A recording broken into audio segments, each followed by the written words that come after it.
ومن سيئات أعمالنا من يهده الله فلا مضل له ومن يضلل فلا هادي له ونشهد أن لا إله إلا الله وحده لا شريك له ونشهد أن محمدا عبده ورسوله أما بعد أعوذ بالله من الشيطان الرجيم بسم الله الرحمن الرحيم وقرنا في بيوتكن ولا تبرجن تبرج الجاهلية الأولى قال رسول الله صلى الله عليه وسلم إن الجنة تحت أقدام الأمهات أو كما قال عليه الصلاة والسلام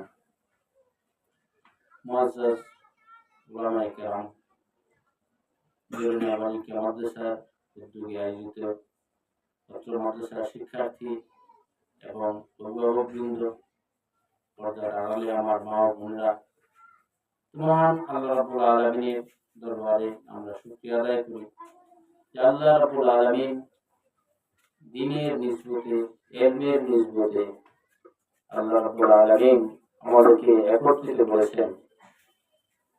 বর্তমান এই ফিতনা ফাসাদের যুগে শিক্ষার ক্ষেত্রে বিশেষ করে ছোট ছোট বাচ্চা ছেলে মেয়ে, তাদের শিক্ষার এখানে যে একটা সুন্দর পরিবেশ, তাছাড়া মেয়েদেরকেও দ্বীনি শিক্ষা দেওয়ার জন্য বেরুনিয়া বালিকা মাদ্রাসার যে উদ্যোগ নেওয়া হয়েছে, এটা একটা যুগান্তকারী একটা পদক্ষেপ। বর্তমান সময়ে নারীদেরকে দেখা যায় অনেকে বঞ্চিত করে, কিন্তু বড় বড় অধিকারের কথা বলে, এই অধিকার সেই অধিকার, কিন্তু ইসলাম নারীদেরকে যে অধিকার দিয়েছে, এই অধিকার পূর্বাপর কেউ আর দেয়নি। দেখা যায় আমি অনেক আগে বাংলা সাহিত্যের একজন বড় সাহিত্যিক, হিন্দু সাহিত্যিক শরৎচন্দ্র চট্টোপাধ্যায়, তার একটা বই পড়ছিলাম। সেই বইটার নাম ছিল নারীর মূল্য। সে প্রথম ইহুদি ধর্ম সম্পর্কে লিখেছে, ইহুদি ধর্ম নারীদেরকে কিভাবে বঞ্চিত করছে। খ্রিস্ট ধর্ম সম্পর্কে লিখেছে কিভাবে নারীদেরকে বঞ্চিত করছে। শেষে নিজে সে একজন হিন্দু, শুধু হিন্দু না, হিন্দু ধর্মের সে একজন ব্রাহ্মণ, হিন্দু ধর্ম সম্পর্কে ভালো জানে, এবং এই সম্পর্কে এত লেখছে যে হিন্দুরা নারীদেরকে কিভাবে বঞ্চিত করছে, তার বঞ্চনার বিরাট একটা ফিরিস্তি সে পেশ করছে। এরপরে শেষে এসে লিখছে ইসলাম নারীদেরকে কি কি অধিকার দিয়েছে, এমন সুন্দর ভাবে সে উপস্থাপনা করেছে, মনে হয় যে একজন মৌলানা সাহেব। আমি এত খুশি হয়েছি যে একটা হিন্দু ব্রাহ্মণ ইসলাম যে নারীদেরকে এত অধিকার দিয়েছে, এটা সম্পর্কে সে সুন্দর করে ফুটায় তুলছে। এখন এই যুগে ইসলামকে নিয়ে এমন কটূক্তি করে, তাদের পড়া উচিত আগে। আমার দাদা কি লিখে গেছে, দাদারটা বইটা আগে করে লই, নারীর মূল্য, সেই বইটার নাম যদি পাওয়া যায় আপনারা ওটা ভালো করে করে নিয়ে, যে আসলে একজন নারীকে ইসলাম যে অধিকার দিছে, এটা আর কেউ দিতে পারে। দেখা যায় যে একজন মানুষের জীবনে পিতা মাতা দুজনেরই মূল্য তো অনেক বেশি, অনেক বেশি।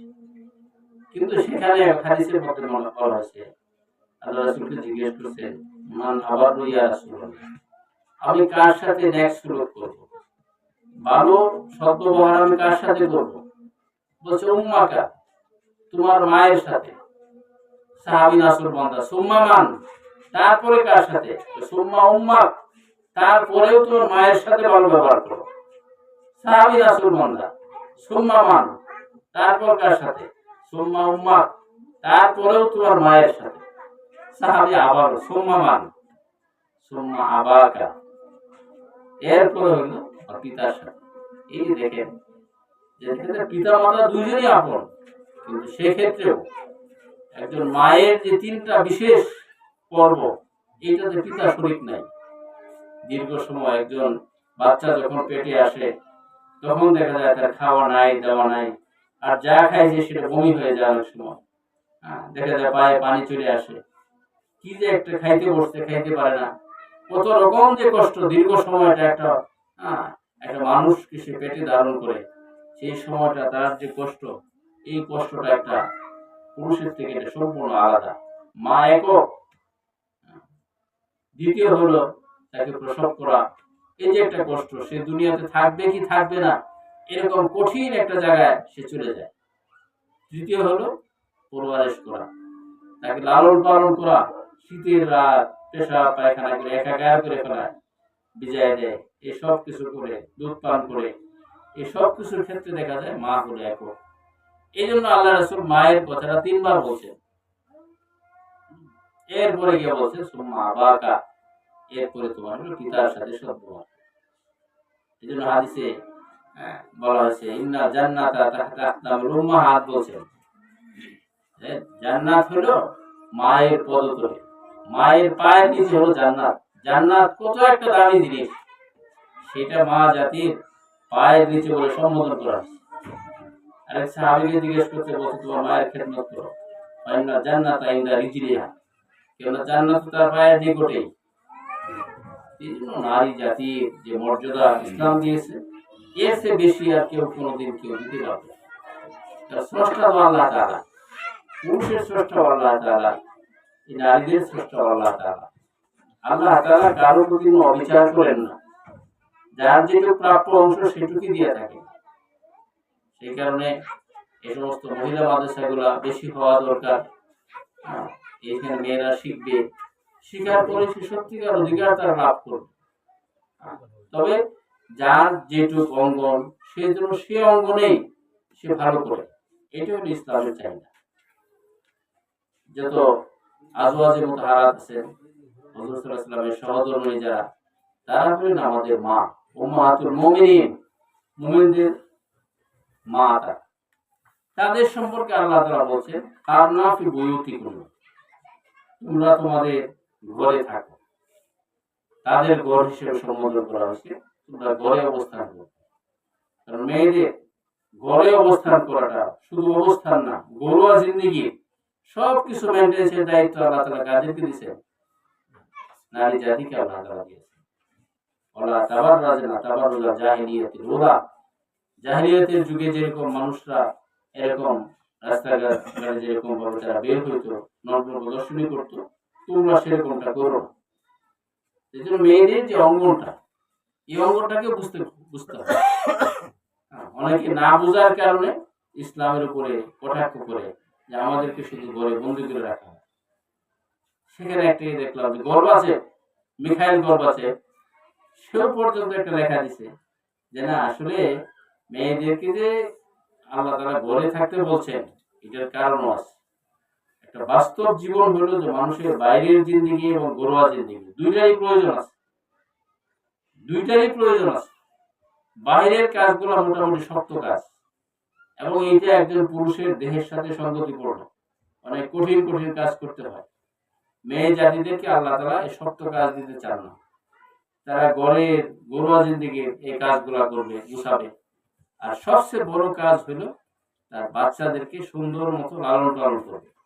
একটা বিশ্ববিদ্যালয় যা দিতে না পারে, একজন মা তার সন্তানকে ঘরের পরিবেশে তা দিতে পারে। দুনিয়ার সবচেয়ে বড় বিশ্ববিদ্যালয় হলো সন্তানদের জন্য মায়ের যে শিক্ষা। ছোট বাচ্চা শৈশবে মায়ের কাছে যা শিখে, এটা বিশ্ববিদ্যালয়ের শিক্ষার চেয়ে ছাড়াই যায়। অনেকগুলো বিশ্ববিদ্যালয় মিলেও একজন ছাত্রকে সেই পর্যন্ত মুআদ্দব বানাইতে পারবে না, আদব শিখনেওয়ালা বানাইতে পারবে না একটা মা তার সন্তানদেরকে যা শেখায়। আর আমরা আশ্চর্য হই, দেখা যায় এরা 5 ভাই, কিন্তু সবটি ভাই কত বিনয়ী ভদ্র, দেখা যায় মানুষের সাথে ঝগড়া ফেসাদ করে না, গালিগালাজ করে না, কি সুন্দর। জেনারেল কেউ পড়ছে, কেউ মাদ্রাসায় পড়ছে, কিন্তু দেখা যায় যে সেটার বিষয় না, কমন বেসিক একটা জিনিস এদের মধ্যে পাওয়া যায়। এরা সবাই যে ভদ্র, মার্জিত আচরণ, এটা দেখা যায়। পরে ঘুরে দেখা গেছে তার মাটা খুব, তার মা তাদেরকে এত সুন্দর করে মার্জিত করে মানুষ করেছে, এখন দেখা যায় সন্তানগুলো সোনার টুকরা করে যাচ্ছে। আবার অনেক সময় দেখা যায় যে তার সন্তানরা ইউনিভার্সিটিতে অমুক সাবজেক্টে ফার্স্ট ক্লাস ফার্স্ট হয়েছে, বইয়ের থেকে পাস করছে, অমুক করছে, কিন্তু এক একটা দেখা যায় যে ওই এলাকার সন্ত্রাসীর মতো অবস্থা তাদের, বেয়াদব টাইপের, বড় আলেম ওলামাদেরকে কোনো তোয়াক্কা করে না, মুরব্বীদের কোনো পাত্তা দেয় না, এরকম। পরে খুঁজে দেখা গেছে যে না, দুনিয়ার বৈশ্বিক জগতের শিক্ষা হাসিল করছে ঠিকই, কিন্তু সে ঘরের পরিবেশটা ভালো ছিল না, তার মা সেরকম পর্দাশীল ছিল না, মা ঘরে থাকে নাই, সে বাইরে বাইরে করছে, এই জন্য দেখা যায় তার পরিবেশটা নষ্ট হয়ে গেছে। এই কারণে আজকে এই জাতি হারে হারে টের পাচ্ছে যে একজন ভালো মা না থাকলে এই সমাজটা বিধ্বংসের দিকে যাচ্ছে, সমাজ পুরো বিধ্বংস হয়ে যাচ্ছে। যার কারণে দেখা যায় যে পাশ্চাত্যের সেই বিষয়গুলো আজকে আমাদের দেশে চলে আসছে। পাশ্চাত্যের সেই বিষয়গুলো আগে দেখা যেত, আমরা শুনতাম, অনেক পত্রিকায় দেখতাম যে একজন মহিলা অনেক রাত্রে 10টার পরে আসছে, একটা তুতা পাখি কিনতে আসছে। কি ব্যাপার, বয়স্ক মহিলা এত রাত্রে একটা তুতা পাখি নিতে আসছে কেন? না, ও তো সন্তান সন্ততি নাতি নাতকুর যা আসে সব তারা ছেড়ে চলে গেছে, তার সাথে এখন কথা বলার কেউ নাই, এক বাড়িতে সে একাই থাকে। একটা মানুষ কারোর সাথে কথা না বলতে বলতে এখন দেখা যায় ওই সমস্ত দেশে মানুষ বৃদ্ধ হয়ে গেলে এই ছোট বাচ্চাদেরকে শিখাই দেয়, এই প্রবীণদের সাথে কথা বলবে না, তুমি ব্যাক লিস্টেড হয়ে যাবা, তোমার ওদের সাথে কথা বললে তুমি সেকেলে হয়ে যাবে, ওদের সাথে কথা বলবে না। এই জন্য বয়স্কদের সাথে কেউ কথাও বলে না। কারণ মহিলাটা একটা উন্মাদের মতো হয়ে গেছে, সে পরে মনে করলো যে এখানে তো তুতা বিক্রি হয়, তুতা পাখি তো কথা বলে, তাহলে সেই রাত্রে তুতা পাখি নিতে আসছে 10টার পরে, ওই তুতা পাখির সাথে কথা বলবো। দেখেন দুনিয়া অনেক অগ্রসর হয়ে গেছে, কিন্তু পিছাইতে পিছাইতে কতটুকু পিছাইতে রাস্তা ছাড়া খাদের মধ্যে পড়ে গেছে। একটা মানুষ, একটা আশরাফুল মাখলুকাত, সে কথা বলার জন্য রাত 10টার পরে গেছে একটা তুতা পাখি কিনতে, অথচ তার ছেলে আছে, মেয়ে আছে, নাতি আছে, সব আছে, কিন্তু তার কেউ নাই। দুনিয়াটা কোথায় চলে গেছে। দেখা যায় তারা বৃদ্ধাশ্রমে তার পিতা মাতাকে রেখে আসে। আমি নিজে পড়ছি এক পত্রিকায় এরকম এক ঘটনা, যে সে বড় দিনে ও তাকে ফুল উপহার দিতে যাইত, বড় দিনে গিফট করতে যাইত, খ্রিস্টান। তো এরকম থাকার পরে একদিন মারা গেছে, তার ছেলেকে সংবাদ দিয়েছে যে আপনার মা তো মারা গেছে, দেখা যায় তার সৎকারের জন্য আসে। সে বলতেছে এত সময় মারা গেল, আমি তো আজকে খুব বিজি আছি, আচ্ছা ঠিক আছে আপনার সৎকার করে ফেলেন, যা বিল আসে বিলটা আমি দিয়ে দেব। চিন্তা করেন, মা নিজের কাছে জায়গা হলো না, মাকে রাখছে বৃদ্ধাশ্রমে, মারা গেছে, সে বলতেছে আজকে আমি বিজি আছি, আজকে এরকম সময় মারা গেল, আপনারা সৎকার করে ফেলেন, আমি বিল দিয়ে দিই। এই হলো পাশ্চাত্যের সেই দেশ। আমরা যদি কারোটা মডার্ন মনে করি, তাদের পিতা মাতার মর্যাদা এরকম, আপনি ইতিহাস তালাশ করে দেখেন। বর্তমান সময়ের সে মতো পত্র পত্রিকা দেখলে আকল হয়রান হয়ে যাবে যে তারা এত কঠিন জিন্দিগি তারা যাপন করে। আজকে দেখা যায় আমাদের দেশে শুরু হয়ে গেছে। আগে এগুলো রূপকথার মতো ছিল। আমাদের দেশে অনেক বয়স্করা যখন টুরে যাইতো, দেখা যায় দাদা দাদু নানা নানি এদেরকে নিয়ে দেখা যাচ্ছে একটা নাতি তার দাদুর মুখে একটা মিষ্টি উঠাই দিচ্ছে। ওই সমস্ত বৃদ্ধরা চোখে পানি ছেড়ে হাহাকার করে যে এই বয়স্ক মানুষটার এত মূল্য, একারা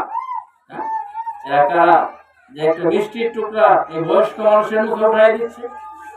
গিয়ে দেখে যারা মুসলমান, এই পারিবারিক বন্ধন এদের মধ্যে আছে। একটা মানুষের মর্যাদা, পিতার মর্যাদা, তার মায়ের মর্যাদা, দাদার মর্যাদা, দাদির মর্যাদা, এটা একমাত্র ইসলামী দিয়ে। এই কারণে দেখা যায় যে আজকে আমরা এরকম অনেক শিক্ষিত পরিবার এরকম আছে, আপনি দেখেন গাজীপুরে গিয়ে দেখেন যে অনেক সচিব পর্যন্ত আজকে সেই বৃদ্ধাশ্রমে আছে। একটা হলো বিদ্যালয় আর একটা বৃদ্ধালয়। বৃদ্ধ মানুষ যারা আছে তাদেরকে ওখানে ভর্তি করে। দেখা যায় যে একজন সচিব, সে আফসোস করে জীবনে তোদের জন্য এত কিছু করলাম, একজনকে বুয়েটের ইঞ্জিনিয়ার বানাইছে, একজন ডাক্তার বানাইছে, এখন আমেরিকার নাগরিক, ইউরোপে থাকে, এখন পিতা মাতার খোঁজখবর নেওয়ার সুযোগ তাদের পায় না। আর তাদের সন্তানদেরকে আরো আধুনিক করতেছে, আর দাদা দাদের সাথে কথাও বলতে দেয়, ওরা নাকি সেকেলে হয়ে যায়। এইরকম অনেক মানুষ আজীবন তারা কষ্টের মধ্যে আছে। অথচ এরই বিপরীতে দেখবেন যে একজন আলেমের পিতা মাতা, একজন আলেম, একজন দিনদার, উনি তার মা বাবার প্রতি যত যত্নশীল, এটা কোথাও পাওয়া যায় না। এই জন্য আসলে তো সন্তানকে গড়ে তুলতে হবে সেভাবে। এই যে সন্তান যে দোয়া করে রাব্বিরহামহুমা কামা রাব্বায়ানি সগীরা। সবার দোয়াও কিন্তু একরকম না। সন্তান যে তার বাপ মার জন্য দোয়া করে, আপনি যেই রকম বকা আদর করে মানুষ করবেন, আপনার দোয়ার এটা প্রবাহটা সেরকম হবে। হ্যাঁ, আল্লাহ তাআলা এখানে একটা পেজ লাগাই দিয়েছে, খুব সুন্দর এই পেজটা। কিছু সন্তান মানুষ এমন ভাবে এত আদর সোহাগ দিয়ে পালন করে, আর কিছু আছে যে বাপ মা হওয়ার পরে অনেক নির্দয়ের মতো গলার মধ্যে পাড়া দেয়, দেখতেছে কিছু দিয়ে কান্নাকাটি করে তাকায় দেখে, এরকম বাপ মা আছে না? আছে কিনা? ও যখন দোয়াটা করবে, দোয়ার মধ্যে তো বলাই দিছে যে আল্লাহ আমার পিতা মাতার উপর আপনি রহম করেন। কিরকম রহম? কামা রাব্বায়ানি সগীর, যেরকম তার আমার শৈশবে পালন করছে। যে শৈশবে যদি যে তার সন্তানকে এরকম ভাবে দিনদারির সাথে, মহব্বতের সাথে, আদরের সাথে, সুশিক্ষার সাথে সন্তানকে পালন করে, তখন সেই সন্তান যখন হাত উঠায় দোয়া করবে, তখন তো এরকম বিশাল বড় পাপ দিয়ে বম বম করে এরকম বড় রহমত যেতে থাকে। আর যে এটা করবে না, এই চিকন একটা পাপ দিয়ে খিনখিন আওয়াজে এক দুই ফুটা করে করে ওই যে ভূমি ওষুধের ড্রপারের মতো এরকম টুকটাক একটু যাবে আর কি। কারণ আল্লাহ তো বুঝাই দিয়েছেন যে রহমত এরকম করে যেরকম শৈশবে বাবাকে পাচ্ছে। কাজেই সন্তানকে প্রতিপালন করা, শিষ্টাচার শিক্ষা দেওয়া, সবচেয়ে বড়ই হলো আদব শিক্ষা দেওয়া, দিন শিক্ষা দেওয়া। একজন পিতামাতা তার সন্তানকে দিন শিক্ষা দেওয়ার চেয়ে আর কোন জিনিস, এর চেয়ে বড় আর কোন জিনিস শিক্ষা দিতে পারে না। সবচেয়ে বড় শিক্ষাই হলো দিন শিক্ষা দেওয়া। আপনাদের সন্তানদেরকে আপনারা দিন শেখানোর জন্য এখানে পাঠান। এক একজন দেখা যায় যে এক একজন এখানকার শিক্ষার্থী তারা একসময় বড় হবে, তাদের সন্তানকে এরকম ভাবে দিন শিক্ষা দিবে, এবং সে তার সন্তান, তার পরিবার, তার সমাজটাকে এত সুন্দর করবে। একটা সুন্দর সমাজ হওয়ার জন্য নারী শিক্ষার কোনো বিকল্প নেই। এই জন্য একজন দার্শনিক বলছেন, আমাকে আদর্শ মা দাও, আমি আদর্শ জাতি তোমাদের উপহার দেব। এই জন্য আগে নিজের আদর্শবান হইতে হবে। আদর্শবান হইতে গেলে এই সমস্ত দিন শিখতে হবে। আর দিন শিক্ষা সবচেয়ে সুন্দর বিষয় হলো এই সমস্ত মেয়েদের মাদ্রাসার দিকে ধাবিত হয়। এই জন্য আজকে আলেম ওলামার পিছনে না। আলহামদুলিল্লাহ যে আমাদের এখন বেফাকের যে পরীক্ষা চলছে, এই বেফাকের পরীক্ষার্থীদের ভিতরে দেখা যায় ১.৫ লক্ষ হলো ছেলেদের পরীক্ষার্থী, ১.৫ লাখ। আর মেয়েদের পরীক্ষার্থী ২.৫ লক্ষ। দেখেন কম না বেশি?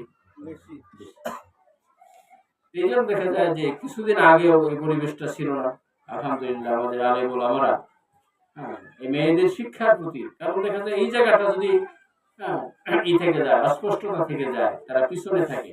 পর্দার সাথে থাকবে, স্বাধীনতার ভিতরে সবকিছু সুন্দর সেটা থাকবে, কিন্তু শিক্ষার ক্ষেত্রে তারা যেন পিছনে না থাকে। একটা বোর্ড, সে বোর্ডের আন্ডারে ছেলেরাও পরীক্ষা দিচ্ছে, মেয়েরাও পরীক্ষা দিচ্ছে। সে বোর্ডের ছেলেদের সংখ্যা হলো ১.৫ লক্ষ, আর মেয়েদের সংখ্যা কত? ২.৫ লক্ষ। পিছনে এই জন্য আমি বলবো যে আপনারাও পিছনে নেই। এই হরিপুর আপনার থানার ভিতরে মৌলানা শফিকুল ইসলাম সাহেব উনি যে একটা সুন্দর শুরু করছেন, ওনার ছোট্ট বাচ্চাদের মধ্যে ছেলে মেয়ে দুই গ্রুপই পড়াশোনা করে, তারা যেহেতু ছোট, সেই জন্য বড় যারা আছে তাদের শিক্ষার ক্ষেত্রেও যাতে অগ্রগতি সাধিত হয়, সেই জন্য আসলে জরিনা বালিকা মাদ্রাসার উদ্যোগ নেওয়া হয়েছে। এবং এখানে আলহামদুলিল্লাহ খুব সুন্দর একটা পরিবেশে লেখাপড়া শিক্ষা দেওয়া হয়, দিন শিক্ষা দেওয়া হয়। এটা বলবো আমি অত্র এলাকার জন্য। বাংলাদেশের একেবারেই সুদূর একটা প্রান্তে, একবারে বর্ডারের কাছে এরকম একটা পরিবেশে এই মেয়ে শিক্ষার জন্য এরকম একটা ব্যবস্থা নেওয়া, এটা আসলে তার ঠিকানি কথা। এই জন্য এই এলাকার সবার উচিত, বিশেষ করে আপনারা মা বোনেরা যারা আছেন, আপনারাই আসলে সমাজকে সুন্দর করতে পারেন, ভালো করতে পারেন। এটার আপনারাই অভিভাবকত্ব গ্রহণ করবেন।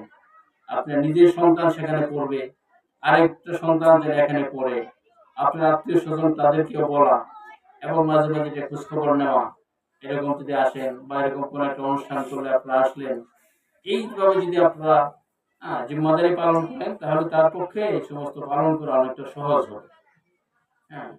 এই জন্য এই সমস্ত বিষয়ের দিকে লক্ষ্য রাখা, যেন সুন্দর মতো করতে পারে, যত আসবাব সে সমস্ত আসবাব আল্লাহ তাআলা যেন মুহৈয়া করে দেন, সেদিকে ভালো দৃষ্টি রাখা, এটা সবার জন্য, অত্র এলাকার সবার জন্য একটা বড় দায়িত্ব। যখন কেউ একটা উদ্যোগ নেয়, শুধু ওনার উপরে যদি পড়ে থাকে তাহলে সেই কাজটা ফলপ্রসূ হয় না। আশেপাশে যারা আছে তাদের সেই কাজটা আপনাই নিতে হয়। আল্লাহ রাসূল দেখা যায় মক্কার জীবনে এই মণিমুক্তা ঢালার চেষ্টা করছেন, তখন দেখা যায় মক্কার কাফেররা এমন অত্যাচার উত্তীর্ণ করছে, পুরো মুক্তা ছড়ানোর মতো সেখানে সম্ভব হয় নাই। মদিনায় যখন তিনি আল্লাহ রাসূল চলে গেছে, তখন দেখা যায় সেখানে মদিনার মানুষগুলা এত ইসলামের জন্য তারা করছেন, আল্লাহ রাসূল নিজে বলছেন যে আমার যদি মুহাজির না হইয়া আনসার হওয়ার সুযোগ থাকতো তাহলে আমি হয়ে যেতাম আনসার, আমি আনসার হইতাম। কিন্তু আল্লাহ রাসূল সবার আগে তো হিজরত করে গেছে, তিনি নবীও তিনি মুহাজির। এটাই হোক, আমি আর আপনাদের কাছ থেকে সময় নিচ্ছি না। এখানে যেহেতু সুন্দর একটা উদ্যোগ গ্রহণ করা হয়েছে, কাজেই সেই উদ্যোগটা যেন সফল হয়, সেটা যেন সার্থক হয়, সেই জন্য সবার করণীয় আছে। এবং এখানে আসলে এত সুন্দর জিনিস পড়ানো হয় যে সম্পর্কে আমরা আসলে জানি না। ইসলাম যে কত সুন্দর, ইসলাম যে কত সার্থক, এবং এখানে যারা আসলে পড়াশোনা করবে তাদের জীবন ধারাটাই অন্যরকম হয়ে যাবে। আজকে আমাদের সমাজ কি একটা বিরাট একটা বিশৃঙ্খল একটা সমাজ, সেই সমাজের মধ্যে আজকে দিন নাই, বদদিনই ছড়ায়। সেই সমাজের মধ্যে দেখা যায় নারীদের মাধ্যমে আরো বেশি ছড়ায়, যারা খারাপ হয়ে যায়, হ্যাঁ, মেয়েদের মধ্যে যারা খারাপ হয়ে যায় তার খারাপ এটা অনেক বেশি। সেই জন্য হাদিসের মধ্যে আসছে যে হুজুর সাল্লাল্লাহু আলাইহি ওয়াসাল্লাম বলেন, আমি যে জান্নাতে গেলাম মেরাজের সফরে, সেখানে গিয়ে দেখি জান্নাতের মধ্যে বেশিরভাগ মানুষই দরিদ্র। জাহান্নামেও গিয়ে দেখলাম যে সেখানে অধিকাংশ দেখা যায় নারী, অধিকাংশই হলো মহিলা। এই জন্য দেখা যায় মেয়েরা যদি খারাপ হয় তাহলে সমাজ ব্যবস্থার মধ্যে একটা বড় আসর পড়ে। তারা যদি ভালো হয় তাহলে সেই সমাজের মধ্যে বিরাট একটা আসর পড়ে, একটা ভালো সমাজ তৈরি হতে পারে।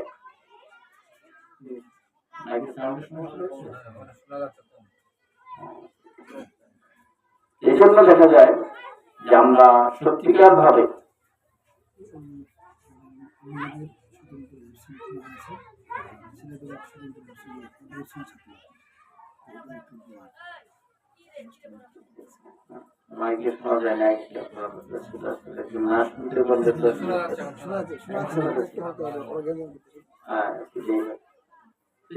বলছিলাম আসলে ইসলাম যে আসলে এত কিছু আমাদের উপহার দিচ্ছে, আগে তো জানতে হবে ইসলাম কি দিয়েছে, ইসলাম নারীদেরকে কি দিয়েছে সেটা জানতে তো হবে। না জানলে আমরা কি করে বুঝবো এত কিছু দিয়েছে? দেখেন কোরআনের মধ্যে অনেকগুলো সূরা আছে, একটা সূরার নাম হলো সূরাতুন নিসা। মহিলা বিষয়ক আলাদা সূরা আছে, সূরাতুল হিজাব, পুরুষ সম্পর্কে কিন্তু আলাদা সূরা নাই। কত মর্যাদা দেওয়া আছে, অনেক মর্যাদা। নারীদের যে মর্যাদা ইসলাম দিয়েছে, সুরক্ষিত মর্যাদা, তাকে যেখানে যেভাবে মানায় এখন সেটা দেওয়া আছে। এখন সে যদি মনে করে যে আমি রাষ্ট্রের মধ্যে গিয়ে কাজ করবো, সেরকম করবো, আমি মাটি কাটবো, আমি এই করবো সেই করবো, মাটি কাজ করবো, তাহলে সে একটা অমর্যাদা। ইসলাম তাকে সুন্দর যে জায়গায় তাকে খাটে সেই জায়গায় তাকে। এই আমি ঢাকা যে বাসাটা থাকি, এই বাসায় আমাদের উপরে 7 তলায় ভাড়া পেয়েছিল 2 জন। ওদের একটা বাচ্চা ছিল, স্বামীও চাকরি করে, তার স্ত্রীও চাকরি করে, 2 জনেই চাকরি করে। 2 জনেই চাকরিতে চলে যায়, ওরকম সচ্ছল পরিবার না যার একটা মানুষ রাখবে। ওরা করে কি, মোবাইল রেখে যায় বাসায়, খাবার দাবার দিয়ে ও বাচ্চাটাকে মোবাইল দিয়ে চলে যায়। ও বাচ্চাটাকে মোবাইল টিপাটিপি করে, এভাবেই সে বড় হয়েছে। এই বড় যে হয়েছে আসলে সে বড় হয় নাই, প্রতিবন্ধী হয়েছে। সে কারোর সাথে কথা বলে না, মানুষ দেখলে ভয় পায়, কোনো কিছু হয় না। ওই মোবাইল দিয়ে শুধু সে করতে পারে, টিপতে পারে, মোবাইলের সাথে সে সম্পর্ক। আর মোবাইল টিপতে টিপতে তার চোখ এবং তার ব্রেন এই সবই শেষ হয়ে গেছে। একবার চাক্ষুষ, আমি যে বিল্ডিং এ থাকি এই বিল্ডিং এর 7 তলায় হলে অবস্থা। এরকম অনেকেই আছে যে দেখা যায় দুইজনে চাকরি করে কিন্তু তার সংসার বিরাম হয়ে গেছে, অনেক টাকা পয়সা উপার্জন করাচ্ছে, চাকরি দুইজনে না করতো, চাকরি একজনে করতো, মা তার সন্তানকে ঠিক মতোই রাখতো, তাহলে দেখা যায় তাকে রাষ্ট্রপতি বানায় দিলে যে সুবিধা না হইতো, এই সন্তান যদি ভালো থাকতো সে দেখা যেতে মহারাজা চেয়ে উঠতে পারতো। কিন্তু দুইজনে চাকরি করছে, টাকা আনছে, সুন্দর মতো চলছে, কিন্তু তার সন্তান সে তো শেষ হয়ে গেল। এই জন্য দেখা যায় যে আমাদের ঢাকা শহরে অধিকাংশ শিক্ষিত সমাজে অশিক্ষিত হিরোইন যারা আছে গ্রামের বাড়িতে যারা পড়াশোনা করে অনেক কষ্ট করে পড়াশোনা করে বুয়েটে চান্স পেয়েছে, ইঞ্জিনিয়ার হয়েছে, কেউ ডাক্তার হয়েছে, এরকম একটা পর্যায়ে চলে গেছে তারা মেহনত করে, কিন্তু তাদেরকে মানুষ করছে তাদের পিতা মাতা। কিন্তু এখন তারা যে এত বড় চাকরি করে, এখন মাও সময় দেয় না, বাপেও সময় দেয়। অনেকে দেখা যায় দম্পতি দুইজনে ডাক্তার হইতে হইতে দুইজন বড় ডাক্তার হয়ে গেছে, কিন্তু তাদের সন্তানদের বড় ঠিকানা হলো কাজের বুয়া। কাজের বুয়া এখন যারা কার কাছে মানুষ হয়, কাজের বুয়ার মানুষ হয়। কাজের বুয়া যেভাবে ভাষা ব্যবহার করে সে ভাষা শিখে, কাজের বুয়ার যে আচরণ সে আচরণ সে শিখে। এরকম শিখতে শিখতে কয়েকদিন পরে ভালো লাগে না, পরে দেখা যায় একটা হিরোইন খায়, পরে দেখা যায় এরকম এডিক্টেড হইয়া দেখা যায় আপনি দেখছেন না পুলিশ অফিসার তার বাপ মাকে সে একজন ঐশী হত্যা করে নাই, করছে কিনা? এরকম নজির দু একটা পত্রিকা আসে, অহরহ ঘটনা এরকম ঘটে যাচ্ছে। সেই জন্য ইসলাম বলে দিছে যে তোমার ঘরকে তুমি সামলাও। তার না আপনি বুঝতে না রাসূলের স্ত্রীদেরকে কি আল্লাহ পছন্দ করেন না? আমরা তো আমাদের মা বলে আমরা নিজের মাঝে মা, এটা কোরআন দ্বারা সাব্যস্ত না। আল্লাহ রাসূলের স্ত্রী যে আমার আপনার মা, এটা কিসের দ্বারা সাব্যস্ত? কোরআনের দ্বারা সাব্যস্ত। সে আমাদের মাদেরকে কি আল্লাহ পছন্দ করেন না? তাদেরকে বলছে তার না আপনি বুঝতে না, তোমরা ঘরে থাকো, ঘরোয়া জিন্দিগির যা আছে সেগুলো সামলাও। এটা বিরাট এক রাজত্ব। এখানে যদি সুন্দর মতো সন্তান লালন করা যায় তাহলে রাষ্ট্রটাই তোমার। আর এখানে যদি সন্তান ব্যর্থ হয় তোমার সেই সাম্রাজ্য ব্যর্থ হয়ে যাবে। এটাই দেখা যায় যে আমরা যেখানে যে জিনিস রাখা আছে ওইটা না খুঁজিয়ে আরেক জায়গায় খোঁজার চেষ্টা করি, কিন্তু সেটা সেখানে পাওয়া যায় না। এই জন্য আমরা চেষ্টা করবো আমাদের মেয়েদেরকে সুন্দর শিক্ষা দেওয়া, ইসলাম যে আমাদের কি দিয়েছে সেটা বোঝার চেষ্টা করা, অন্যদেরকে আমরা বোঝানোর চেষ্টা করবো। আলেম ওলামারা যেভাবে উদ্যোগ নিয়েছে আমরাও যেন সেই উদ্যোগের সদ্ব্যবহার করি এবং এই মাদ্রাসাগুলো আমরা বিশেষভাবে কদর করার চেষ্টা করি। যাই হোক, অনেক সীমাবদ্ধতা সত্ত্বেও এই মাওলানা শফিকুল ইসলাম সাহেব এই ধরনের বালিকা মাদ্রাসা হেফজখানা মেয়েদের জন্য হেফজখানার অবশ্য হেফজ শাখায় ছাত্র ভর্তি করবে। তারপরে যাদের হাফেজাদের মা হওয়ার সৌভাগ্য অর্জন করতে মনে যায়, সবাই চাওয়া উচিত আমরা আমাদের মেয়েদেরকে হাফেজা বানানোর চেষ্টা করব। কোরআনে কারীম তারা এরকম পড়বে, হেফজ করবে, একজন মেয়ে হাফেজ হয়ে যায় কত বড় সৌভাগ্য। সেই জন্য আমরা এই হাফেজের মাদ্রাসায় এরকম মেয়েদেরকে দেওয়ার চেষ্টা করব এবং ছেলেদের শাখায়ও এরকম পৃথক হেফজখানা করা হয়েছে। আমরা আমাদের সন্তানদেরকে এরকম ভাবে হাফেজ বানানোর জন্য চেষ্টা করব। সার্বিকভাবে এই সমস্ত মাদ্রাসার সাহায্য সহযোগিতা করা এটা আমাদের একটা ইমানের দায়িত্ব। আমরা যদি সবাই সেই ইমানের দায়িত্ব সঠিকভাবে পালন করার চেষ্টা করি। আসলে একটা মাদ্রাসা পরিচালনা করা এটা অনেক কঠিন একটা দায়িত্ব, একটা বড় একটা গুরু জিম্মাদারি, এটা গুরু দায়িত্ব। এটা এই কারণে আমরা এটা ঠিক মতো পালন করার চেষ্টা করবো এবং আমাদের সন্তান